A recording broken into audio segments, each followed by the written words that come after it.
The Nerdcast Empire is on the air. It is the Friday edition of the Nerdcast News Report for Friday, March the 14th, 2025. I am Matt in the studio. Great to have you along with us. We are going to wrap up the week with all the big nerdy news you need to know as you head into your weekend. And got a little bit of Pokemon Go news, which is probably has dominated most of the news cycle over the last 48 hours. And we'll talk a little bit about an interesting story about Amazon Prime Video and the use of AI dubbing.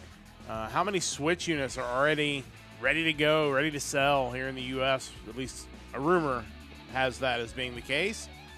And then some upcoming events for Chrono Trigger and NIS, which the NIS one is going on this morning, and we'll update you on what we know from that already here in the early going. But joining me, as always, on this Friday morning is Mike. Mike, how's it going? It's going.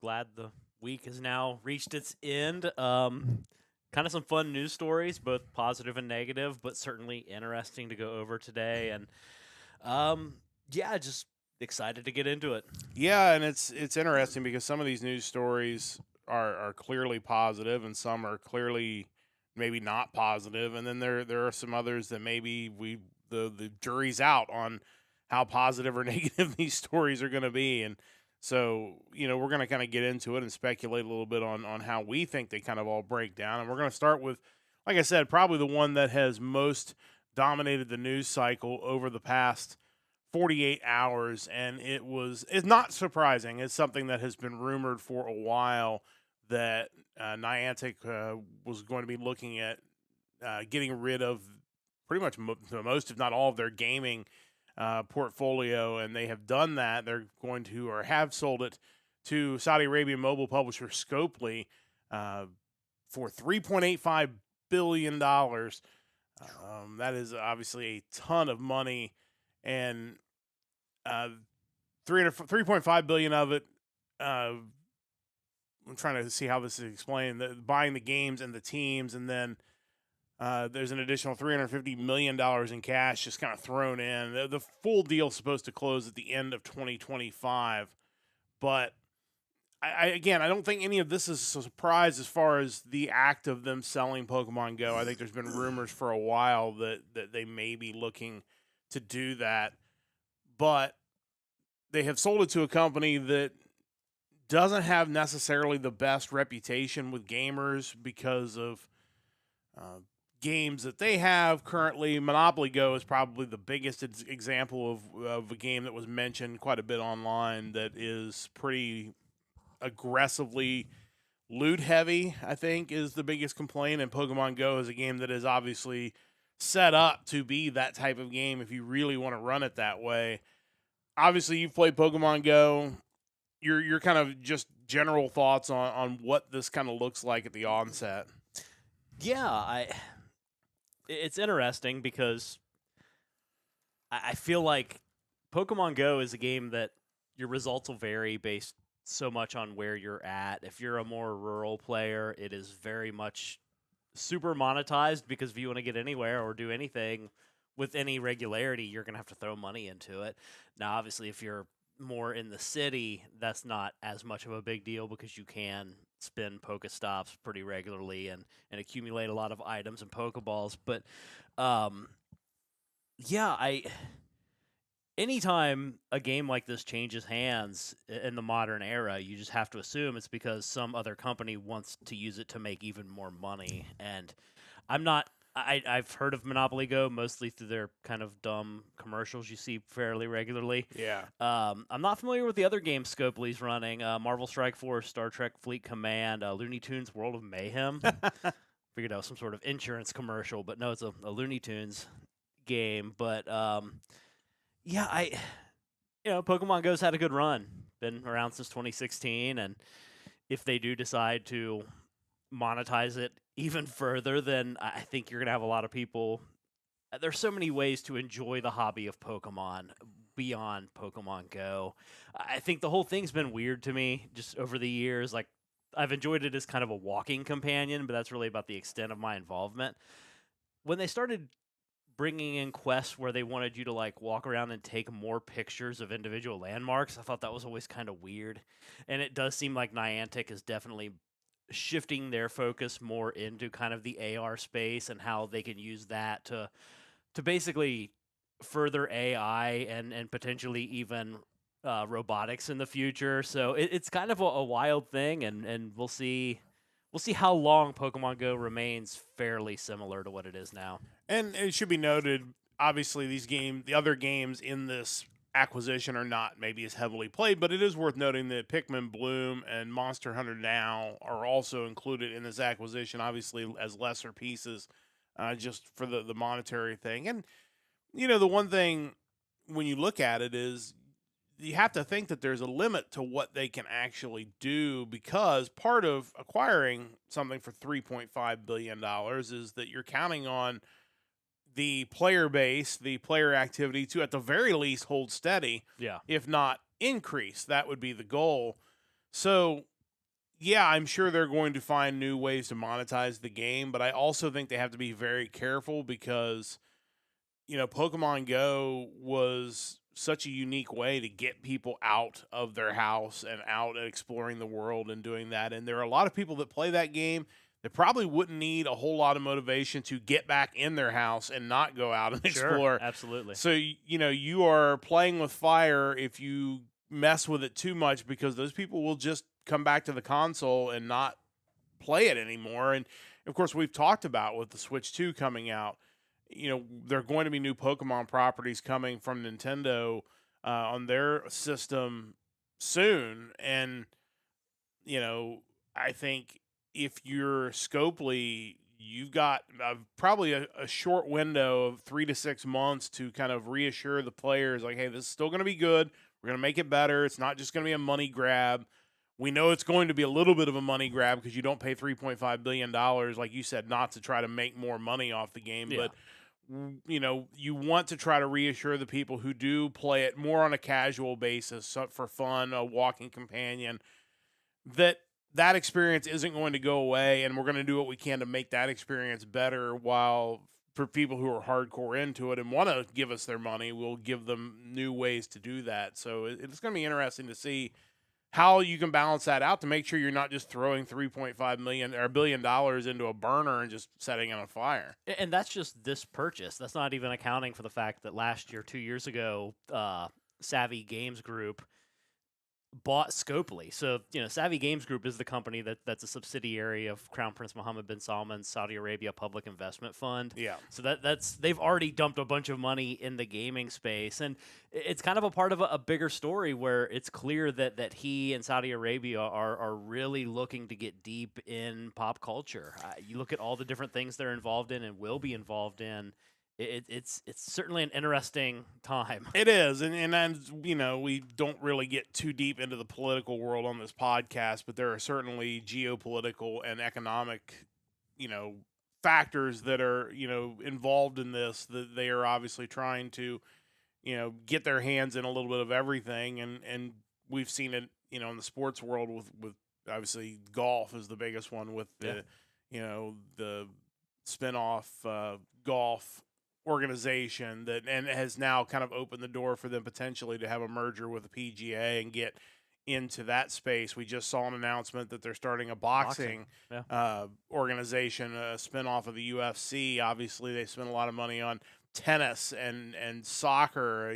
Big soccer personalities signing in the country. So I think that is also another concern. It's when you have somebody that has so much money that they don't care about blowing a little bit of it, that maybe the quality of the game is not going to be at the forefront, because it's like, well, if we lose $3.5 billion, we'll just dig a new oil well and we'll just make that money back tomorrow. And that was my thought, was that mobile gaming is essentially modern day oil industry as far as printing money.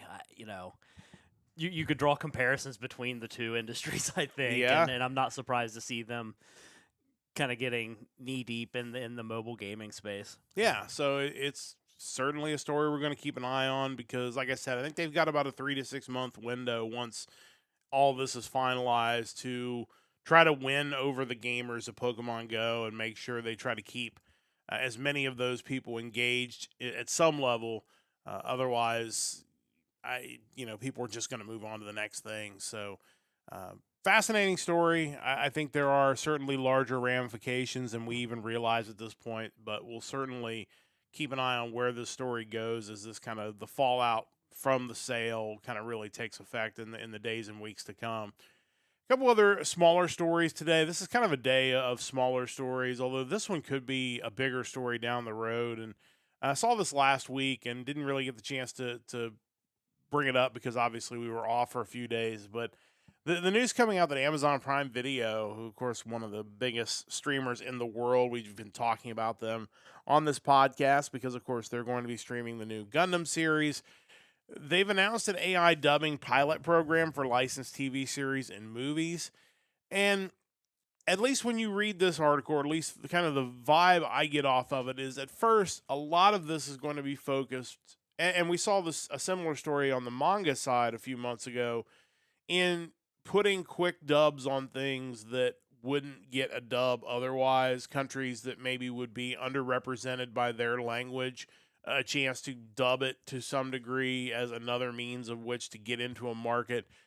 But you don't start something like this without the intent of eventually using this for your mainstream English and Spanish and some of your big languages content. And I think it's probably too early to immediately say this is the worst thing ever, but it is a little concerning, I think, if you're an anime fan, because anime is a niche product. I mean, that's just the reality of it. And so if you want to test something like this on a product that's going to have a smaller viewer base, therefore you can kind of get an idea of what they think of it first before you maybe do major motion pictures or something like that. I could certainly see that potentially happening, but it's going to be interesting because, again, that whole when is it okay to use AI? When is it not okay to use AI? Who's quality checking this thing? There's a lot of really more questions at this point than answers with this project. Yeah, and I think it's the quality aspect that I'm most hung up on, and I think I would feel a little better about this if it was a Japanese company that was spearheading this effort and not Amazon Prime.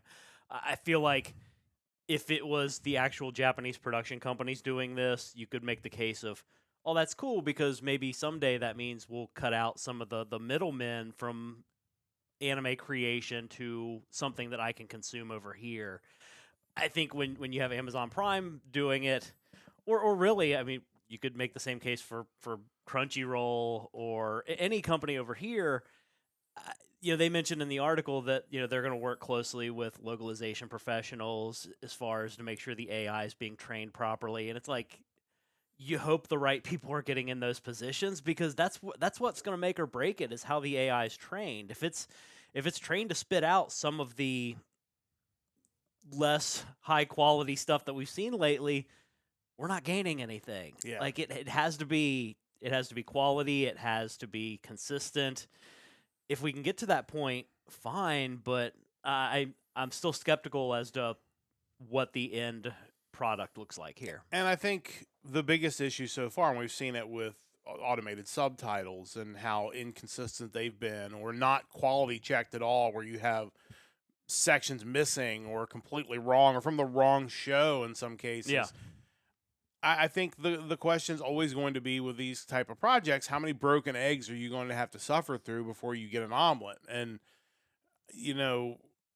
again, I think, I mentioned that the anime crowd is in some regard ripe for testing this because if you can make those people happy, odds are the general public's not going to have any idea when you unleash this on something more wide, ranging. But the other side of it is true too. Like those people are very loyal and very particular about how they're spending their money in the anime industry. And unfortunately, there are also a lot of them that are not spending their money in the anime industry. That's a totally different topic. But, there are a group of us, and I would include us in this group, that almost take pride at this point in supporting the industry. We're going to buy the streaming services. We're going to buy the physical releases when you give them to us. We're going to go to conventions and support these people that are trying to make this stuff that we really enjoy. When you start looking for ways to cut corners and you take some of the talented people that are trying to bring this stuff to you out of the equation, and you're basically saying, well, we can just give you AI dubbing because we don't care, you're running the risk of turning all those people off. And I think that's a real danger here, is that the quality's not going to be good. People are going to be fed up with it very quickly. And of course, what happens when people get fed up? They immediately turn to piracy. Like, it's like, oh, if you're going to give me a crappy end product that I am paying for, well, I'm just going to not pay for that product anymore. And I feel like we should have been getting away from that easy push to piracy, but for some reason, these companies keep making these decisions that are just making it much easier for people to circle back around to illegal means by which to watch this stuff.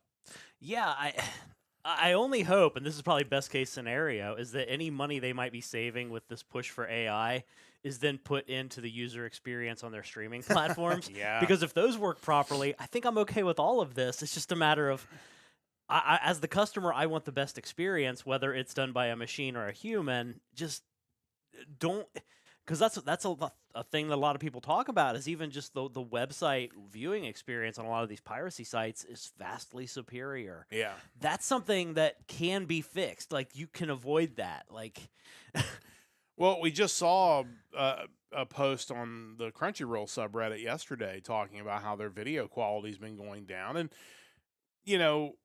I know that Crunchyroll is not, there was not their plan to make their videos look worse, but the problem is, a bigger issue is that, these companies' biggest expenses right now is bandwidth.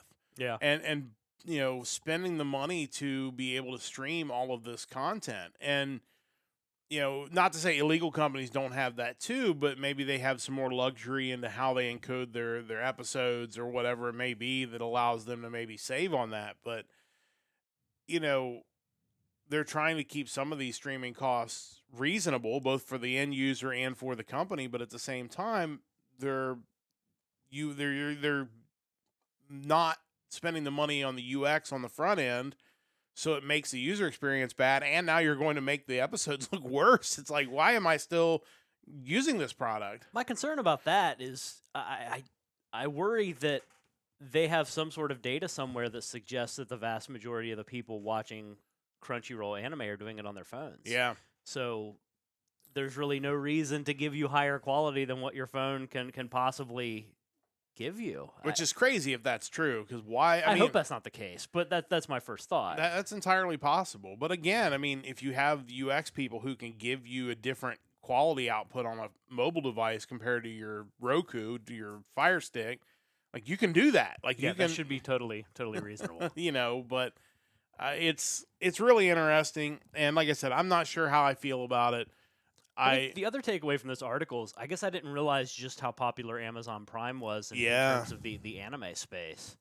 I mean, the Parrot Analytics 2023 data suggesting that it's the fourth most popular anime streaming service, and overwhelmingly popular amongst, like, Gen Z and millennials.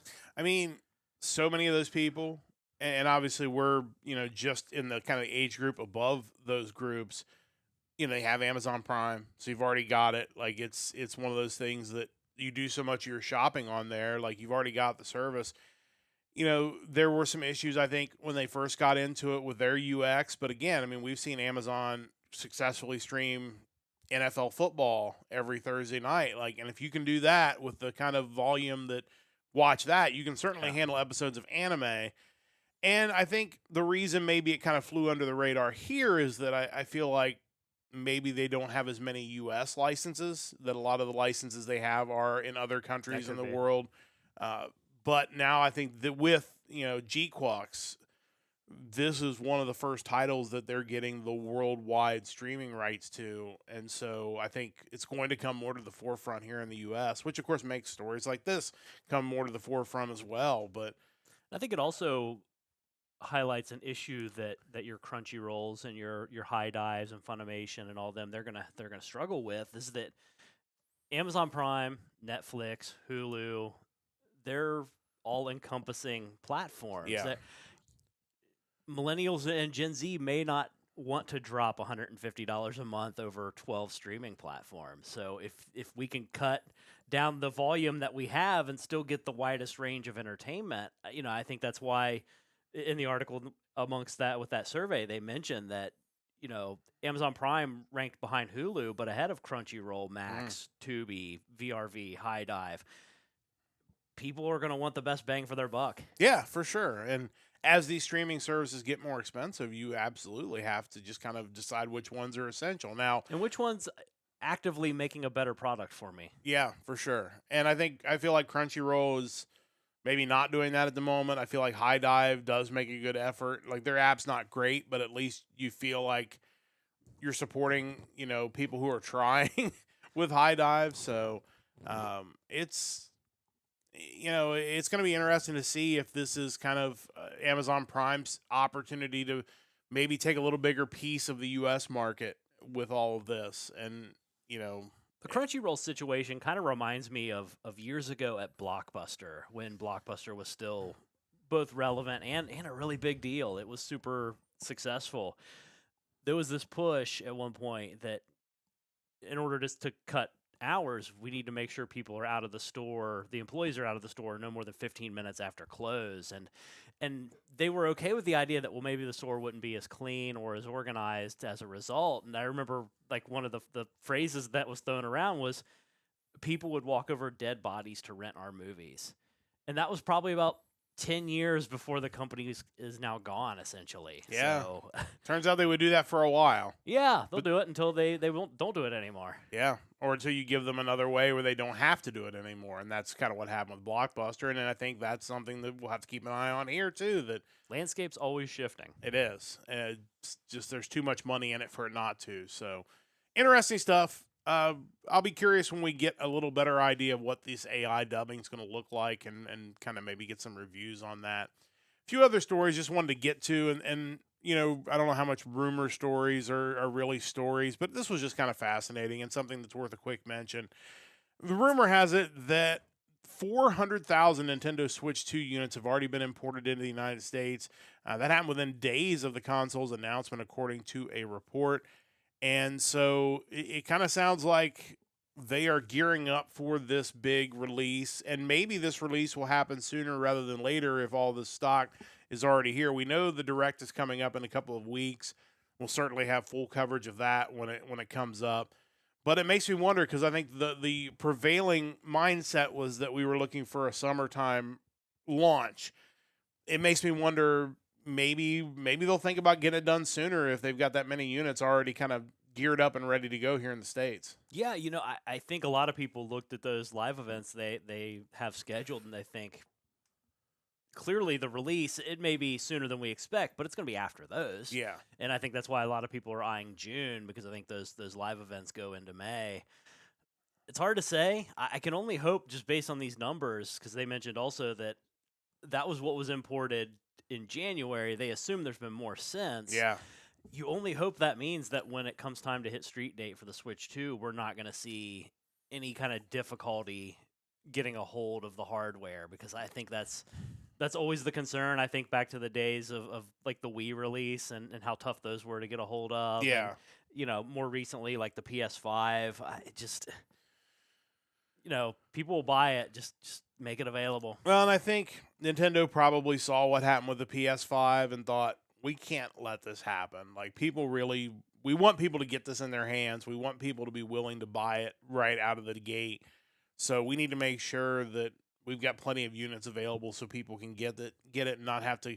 Because the biggest issue is not so much that you don't want to have some level of scarcity to drive people like I have to get it now because I may not get it for 2 or 3 months, but it's the secondary market. It's the people going and buying 10 of them, selling 9 of them online for 3 times the cost. Right. And so, you're not making the money off of those. Now these people are making the money off of those. So I think in order to try to limit that bootleg market, the resale market, you've got to have enough stock out of the gate to be able to do this. And I think that may also be a sign that some of these announcements we're going to see in April are exciting enough that they are counting on people being like, yeah, I have a Switch. It's really nice, but I have to get the Switch too because I have to play whatever title it is that we're That going new to see. 3D Mario game is going to be worth it, presumably. Yeah. So it was just like nothing real newsworthy with that other than I like to kind of keep the Switch 2 announcements as we kind of get rumors and stuff in the news cycle because, again, I think that's going to be our big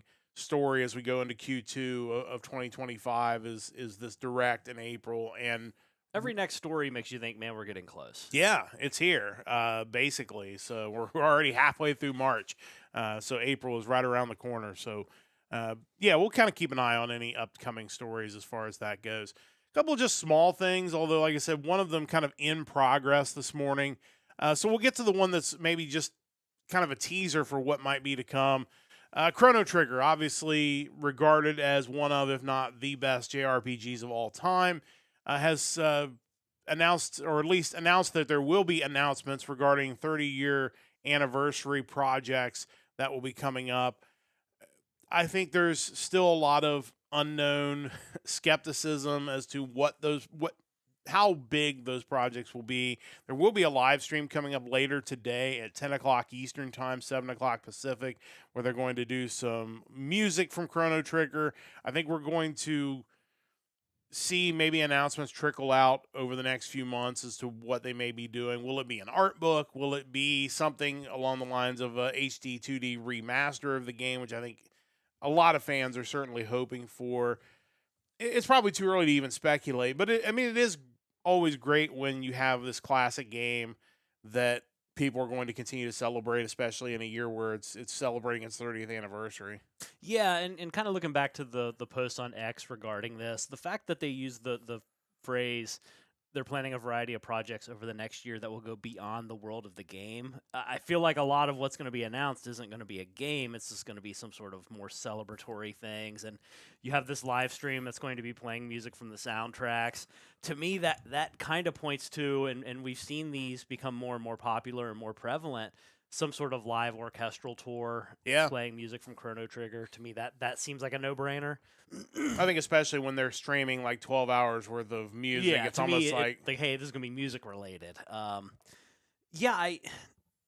Any other kind of collectible stuff, whether it be art book, figures, anything like that, I could see that as well.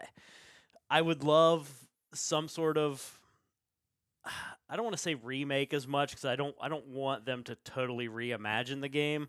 Some sort of more modern-ish version of the game, I suppose, might be a better way to describe what I'm looking for.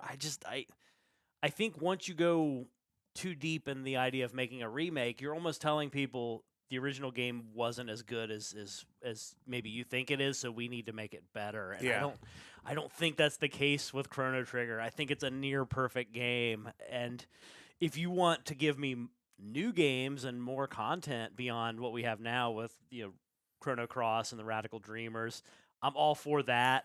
But otherwise, HD2D would be fine. I mean, looking at the success of games like Live Alive and Dragon Quest III HD2D and the Star Ocean 2 remake, if you just wanted to do that, I'd probably be content. I'm not the harshest critic, but I'm glad that it's in the news and people are talking about it, because I feel like that's a franchise that they never really got around to beating to death like some of the others. And I kind of wish they would just a little more. Give me an anime that covers the story of the game. That would be awesome. Yeah, for sure. And it'll be curious to see what comes out. Like you said, I feel like it is going to be maybe projects on the smaller side. At the very least, if you kind of anticipate that, then you won't be disappointed with whatever actually comes out. Yeah.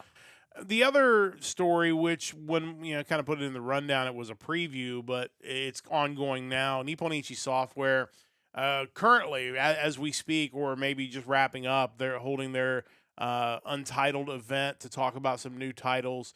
Started over in Japan at about, you see the time there, 8 o'clock p.m.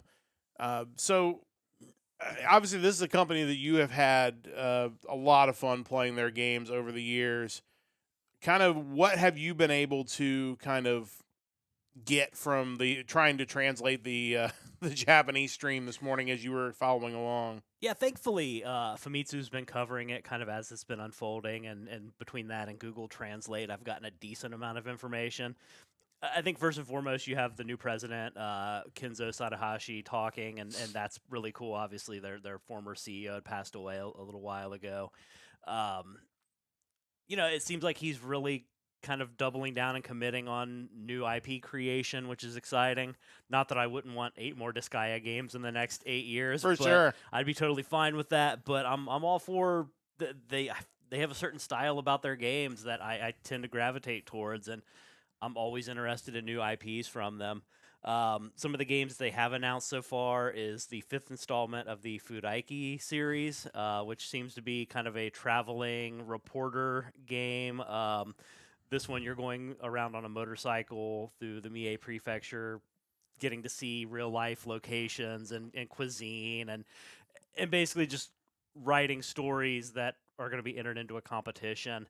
It looks interesting. It's probably not a style of game that we would ever see over here with any success, but still kind of a cool thing. And they're also releasing the original one on Steam, and there's DLC for the 4th one on Switch. Nice. So apparently it's a relatively successful franchise in Japan. Other game announcements include a Dark Dungeon RPG called Curse, Dark Buddy action game Gobble. And I think these might not be finalized titles. These may just be kind of the project name so far. A new action RPG, Kyodon from the Disgaea staff. Again, more games from the people making Disgaea. I'll take it. A horror game at Enju, and a picture book series, Princess Shinigami. So they got a lot of stuff in the works. We'll see how much of it actually gets Western releases, but always enjoy their stuff. Yeah, happy to see them not only just continuing to thrive and do great stuff. Their games are always fun, but also not being afraid to jump out there at a time where the gaming industry is like, we're going to take these, established franchises and run them into the ground because we know they're going to make money. I mean, we've seen it on the anime side as well. These guys are like, yeah, we'll still give you more Disgaea games, but we're going to actually promote some new games as well. So that's exciting that they're actually willing to, try to branch out and take some risks, which is probably why their company's so successful. But really cool stuff from them. And if there's anything newsworthy that breaks out of that we didn't get a chance to mention today, we'll have it on Monday on the Monday edition of the Nerdcast News Report. But it's time to wrap up this edition with the Empire Express. Are you ready to roll? Let's go. A rumor posted by Metal Injection on Thursday says that Van Halen drummer Alex Van Halen is working with Toto founder Steve Lukather on some new Van Halen. It would use additional material recorded by Eddie Van Halen, who passed away in 2020. Should fans be excited? Yeah, I think so. I think it's easy to be cynical when these kind of stories pop up about artists who have passed away but have material laying around. I think at the end of the day, release it if it stands on its own and it gives the fans a new way to kind of celebrate that artist. Great. If not, then we just know it was a cash grab. I don't think that's the case here. I know there's a similar story kind of involving Pantera with works like that. More music the merrier, and we'll decide whether or not it seems justified or not. Absolutely. Yesterday, after 12 years, the NCAA Football 14 servers were shut down by EA. Of course, there's a new college football game in 2025 with another planned out this summer. Are you surprised the servers were still running? I thought they would just, if they were, first off, I was shocked that they were still running even all these years later. And I'm also surprised that they didn't just shut them down the day they released 2025. But I'm sure it was a day of mourning for a lot of people who probably never gave up playing NCAA Football 14, thinking that was going to be the last game in the franchise. Billy Corgan is turning Smashing Pumpkins' classic album Melancholy and the Infinite Sadness into an opera. It will feature Corgan alongside the Lyric Opera of Chicago Orchestra and Chorus. And my question for you is, why? Billy Corgan is a dude that will just do whatever he wants to do, and I respect him endlessly for it, Yeah. whether it's purchasing and running a wrestling promotion or turning one of his biggest albums into an opera. To me, Melancholy and Infinite Sadness, first off, it's a huge album, but I always kind of felt like he saw it in an even greater scope than what a 2 CD album could give you, and I think that's why we're going to see this. I'm kind of curious about it. On the heels of the MLB Demon Slayer collab surrounding the Tokyo Series games, Epic Games has announced the Dodgers standout Shohei Ohtani will receive his own set of cosmetics in Fortnite. Do you think all these crossovers will help baseball bring in a younger demographic? Maybe. Like, I feel like they, with all the rule changes to make the game shorter, they're certainly trying to appeal to really everybody with that, except for like the really hardcore old people that like 5-hour baseball games. But yeah, I mean, we've seen all these anime crossovers in Fortnite, obviously popular with the young crowd. So, why not? Maybe you get a chance because your customers are dying. MLB customers are dying. The average age of people watching baseball a couple years ago was like in 112. Yeah, pretty close. So I think it was like 65. So you've got to bring in new fans. Finally, rumors swirling around the world of professional wrestling. The current, but I guess will eventually be former New Japan standout Jeff Cobb, who just beat Tetsuya Naito in the New Japan Cup this morning, maybe on his way to WWE. Does this make sense for both sides? Absolutely. The guy's put in the work. He has a unique presence and presentation and charisma. He could be a monster in NXT against smaller competitors, or even be an interesting mismatch for Obafemi, considering he's obviously considerably shorter, but just as big. They could even lean into kind of his Filipino background and upbringing in Guam and Hawaii and add him to some sort of further extended bloodline storyline. Or they could put him in a mask like Lucha Underground and make him Matanza again. There's so much this guy can do, and I think where WWE is right now, he stands a really good chance of getting over big. Yeah, I think so too. And WWE just slowly rebuilding Lucha Underground one guy at a time, which is let's go. Pretty wild stuff. Bring in Vampiro. You know what? I mean, why not at this point? I'd be totally for that. But that's going to wrap up this edition of the Nerdcast News Report for Friday, March the 14th. You're all caught up as you head into your weekend with all your nerdy news. We'll be back on Sunday night, 7 o'clock Eastern Time, with another episode of the Hard Rock Empire. The music of February the 28th will be on tap.